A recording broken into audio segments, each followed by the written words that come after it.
this video we're going to start talking about arrays. Okay, so let's firstly start thinking about vectors. Okay, so very basic kind of thing that you might want to do in scientific computing is to work with vectors. So here we go, here's a couple of vectors. U is 1, 2, 3, V is 4, 7, 3, say. And okay, so a very basic thing you want to do with vectors is to add them. Yeah? So I mean, here I've sort of said, I call these vectors, but they're officially they're just lists, Python lists. And if we do plus, well, it doesn't do what you expect. I mean, you might think that this would just give you the sum of the two vectors, which would be like 5, 9, 6, but it doesn't. Addition of lists just kind of strings one list on the end of on the end of each other. So you've got just the list U followed by the list V. That wasn't what we wanted at all.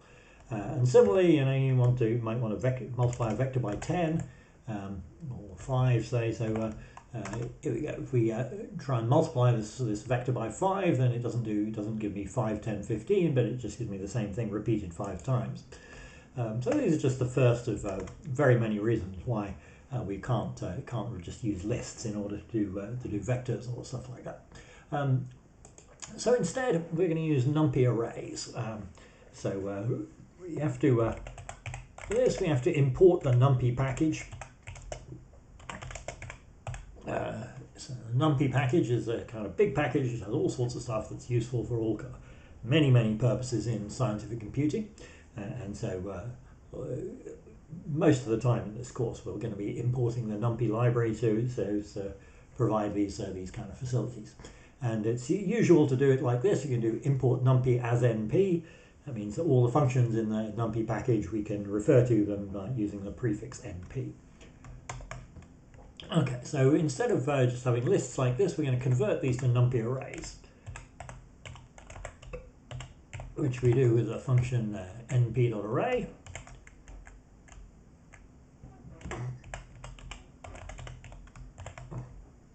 So this is the simplest and most obvious way of making Numpy arrays. Okay, so now if we just print U, it gives us this kind of list 1, 2, 3, but it says array around the outside. And now if we do U plus V, then it does the obvious thing. It adds them together kind of as vectors. You do multiply by 100. It just multiplies pointwise in the obvious sort of way. Okay, and we're not restricted to vectors length 3. You know, we can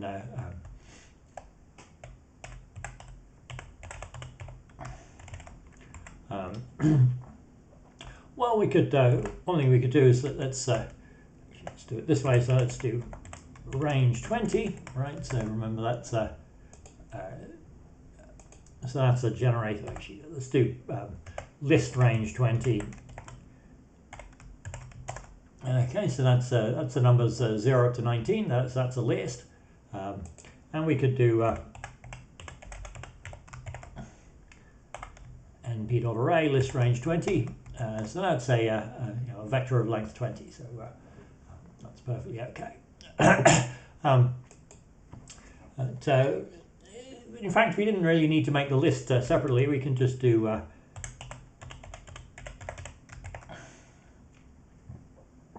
np.arange 20, so that does the same effect.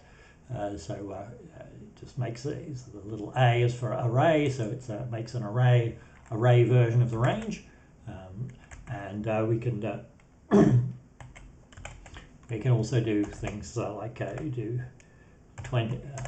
array 2040, arange 2040, so that gives us the list starting at 20 and stopping just before 40. Or we could do it in steps of 5 if you want, so 2045, that gives you a list like so.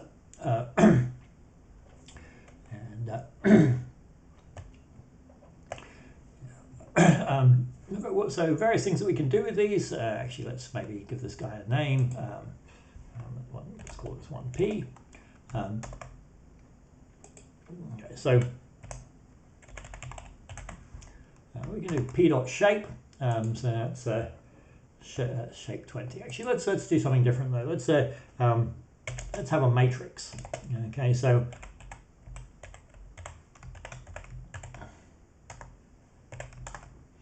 Okay, so np.I, that gives you an identity matrix. This is a 4x4 identity matrix with ones on the diagonal and zeros everywhere else apart from the diagonal. So that's this function np.I. Okay, and let's look at the shape of that.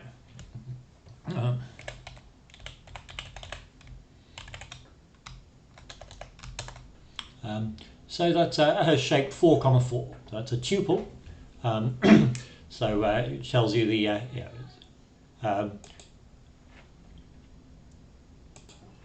so this is a 4x4 matrix. So shape is 4, 4, 4. If we go back here to the P, right? So P, the shape. It's a slightly curious notation. Says 20, comma. So that's just because this is a tuple of length 3. This is a tuple of length 1. Python will always print tuples of length 1 like this. So it's strictly speaking different from the number 20. And it's just a tuple that contains only the 20.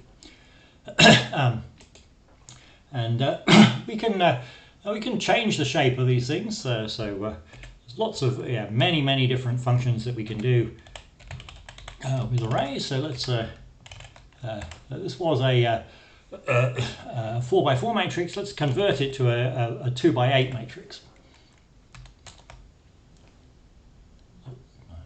Spelled it wrong. Let's put in the S there. Okay, so we reshape it. So now I've kind of flattened it out. So the first 2 rows become a row of length 8. The last 2 rows become another row of length 8.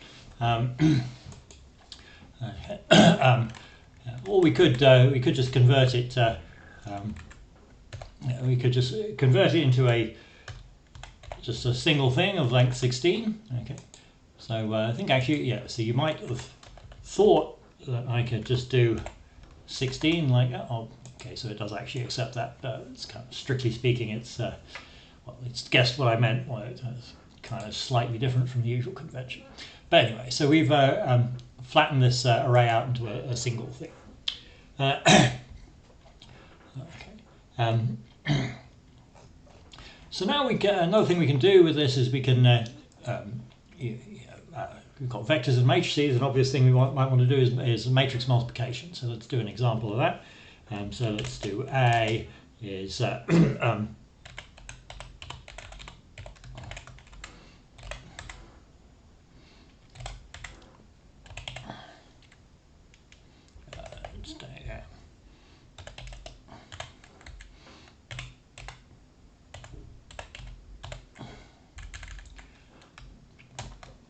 so that's so here's an array, a matrix 3, 4, minus 4, 3, and let's another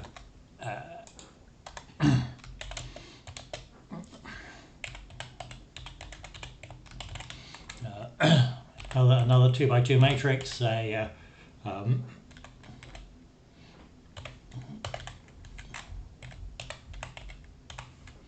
1, 1, 1.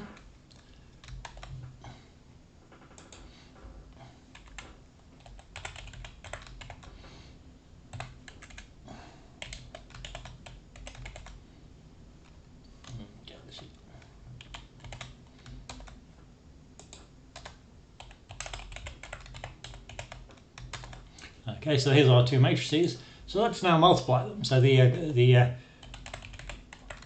notation for matrix multiplication in Numpy is with an @ sign. So we do A at B, and you get 7, 7 minus 1 minus 1. So that's how you can do matrix multiplication. Or we could do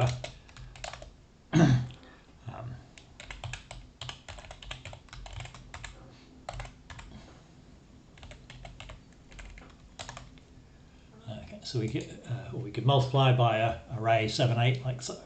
Another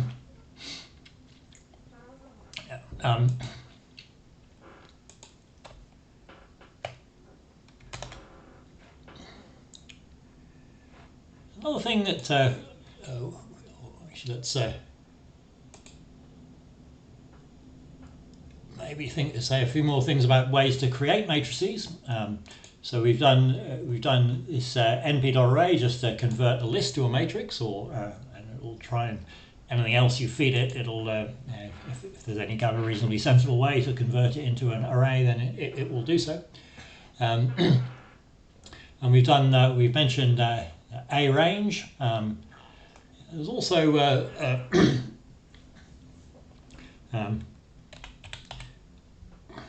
let's just do the a range again.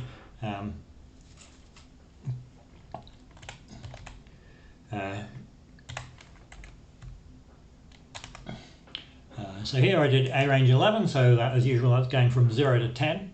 There's a kind of I can do nb.linspace, which is essentially does the same thing, but the you get a slightly more different way of telling it how you want it to do it. So here I'm going to say I've got 0 to 10, but I want, say, 30 entries. Okay. So now what I get here is 30 equally spaced entries from 0 to 10. I could do more or less the same thing if I did 0, 11 and then 1/3. Let's just put in the print statement.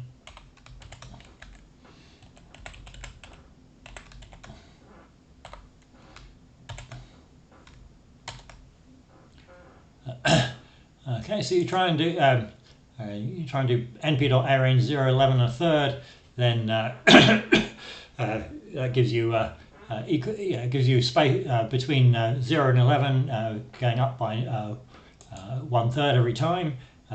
But as usual with the a range, it kind of stops one step before the end.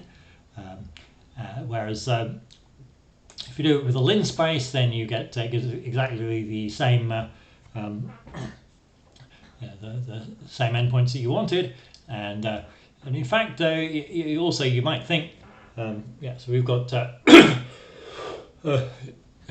if you actually want the spacing, if you think about it carefully, if you say 30 points there, then that actually doesn't give you spacing of precisely 1/3 each time. You need to make it 31. To still count for the endpoints. If you do 31 points including the endpoints, then that's 30 gaps, and each gap has width 1/3. So there's your linspace, and then again, it's still not quite. These two things are still not quite the same, right? Because this one here stops just before 11. Stops. Actually, yes, we said this wrong. So we want it. If we do it with 10, then it stops just before 10. So at the 9.667 thing. Yeah, if we want it to go all the way up to 10, then we have to sort of add 1/3 there. So it's kind of a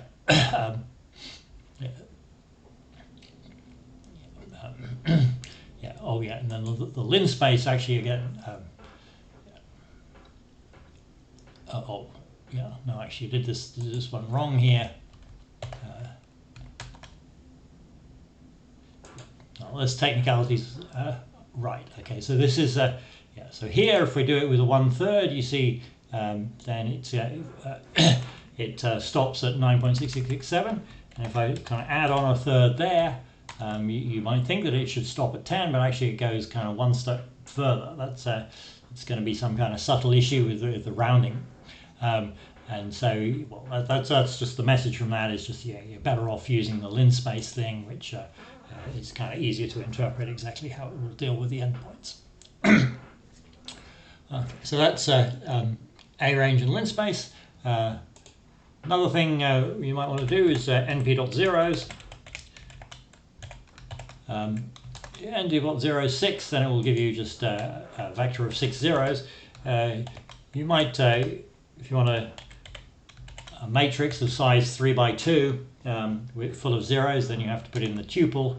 Here, notice it's necessary. It doesn't work if I try 3, 2 without the extra brackets. The error message is not terribly easy to interpret here, but the real point is that you have to supply the dimensions as a tuple.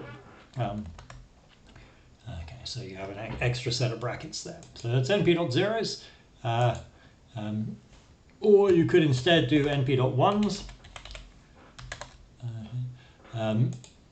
What if you want an array full of 7s? Well, you can't. It doesn't actually work to do np.7s. That's not a function. But you can just do np.1s and multiply it by 7.